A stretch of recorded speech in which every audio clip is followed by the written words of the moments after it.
Habang buhay na pagbawi sa lisensya ang inirekomendang parusa sa driver na nag-viral matapos manggulpi ng kapwa niya driver sa Cainta, Rizal. Suspendido naman ang 70 araw ang lisensya ng nakaaway na driver dahil sa ilang paglabag. May unang balita si Bon Aquino. Habang buhay, ma'am. Sabi nila, ano daw sa abogado. Abogado, wala akong pera, ma'am. Wala akong pera. Ano ko, mahirap lang kami. Hindi napigil ni Mike ang kanyang emosyon matapos irekomenda ng hepe ng LTO ang perpetual revocation o habang buhay na pagbawi sa kanyang driver's license. Si Mike ang nakuhanan sa viral video na sinusuntok hanggang sa bumagsak ang nakaalitang driver na naglabas ng baseball bat sa Cainta, Rizal. Kwento ni Mike, ginitgit siya hanggang nauwi ito sa murahan. Kita ito sa video na ibinigay ni Mike sa GMA Integrated News. Hindi, lasing ka lang, boss! Huminto rin at bumaba ng sasakyan ng kaalitan. Aalis na raw sana siya para makaiwas, pero Habang nagpapaandar ako, ma'am, nakita ko yung baseball bat yung binunot niya. Sabi ko, sip-sip ko, buti baseball bat lang. Ngayon, akala ko hindi pa palo. Pumunta siya ng gitna, ma'am, inabangan niya yung pagdaan ko. Pinalo niya ng ganyan. yung alin? Yung kotse ko, ma'am. Dito na raw niya binaba ang driver hanggang sa mangyari ang panununtok. Bagsak! Bagsak! Humingi siya ngayon ng paumanhin sa nakaalitang driver. Sir, pasensya ka na talaga, sir. Hindi ko naman talaga gusto mangyari sa'yo, sir. Ako, sir, nagpapakumbaba ako. Simula't una pa lang, sir. Pagtapos mangyari nun, sir, nagpapakumbaba ako sa inyo, sir. Talagang hindi ka... Sir, pasensya ka na sa nangyari talaga. Kasalanan ko naman Pero hindi ko naman ginusto yun, alam mo yun Talagang na-trigger na lang din ako. Pero ang LTO hindi kumbinsido sa kanyang paliwanag. Kitang-kita nyo naman talagang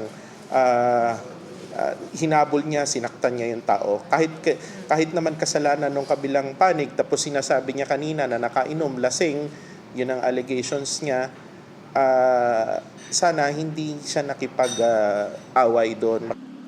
Ang nasaktan na driver nagpadala ng medical certificate sa LTO. Pero pagpapaliwanagin pa rin daw dahil sa mga nakitang violation.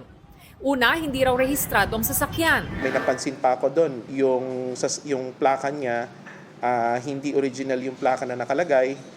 Pangatlo, yung plaka niya halatang tinatago, nakatilt, para hindi makuha ng mga NCAP cameras. Pangatlo, kung totoong lasing siya, ba't siya nagdadrive ng lasing? Sinuspindi ng LTO ng 90 days ang kanyang lisensya. Posible rin daw itong ma-revoke. Gagawin ko yun ngayon. Samantala, uminit naman ang ulo ni LTO Chief Marcos Lacanilao habang ipinasusurrender ang driver's license ng presidente ng BMW Owner Society of Safe Riders Incorporated o BOSS sa pagdinig kaugnay sa mga aksidente at traffic violation sa Boss Ironman Motorcycle Challenge sa Mindanao. Ay, hindi. I-surrender mo yung driver's license mo. O gusto mong i-alarm ko yung driver's license mo kung ayaw mong i-surrender. Okay sir, I will surrender. Yan ang hirap sa inyo, kinakausap ko kayo na maayos Sorry po sir. For the record, wala po akong maraming pera.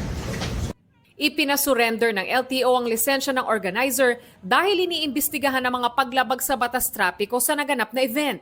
Nabigo rin nila ang boss na isumite sa kanila ang listahan ng mga lumabag sa trapiko. Ang recommendation po namin dito sa LTO, itigil na yung ganyang endurance challenge. Kasi hindi na po ito tourism Itinanggi rin ng LTO na nagbigay sila ng permit para sa naturang event.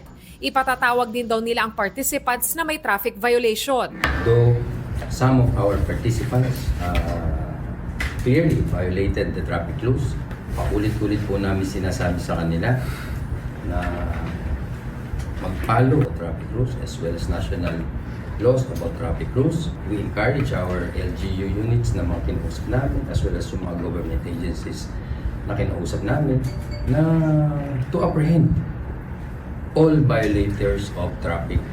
Sakali raw magkaroon ulit ng ganitong event, huhulihin sila sa kalye. Itong unang balita, Von Aquino para sa GMA Integrated News.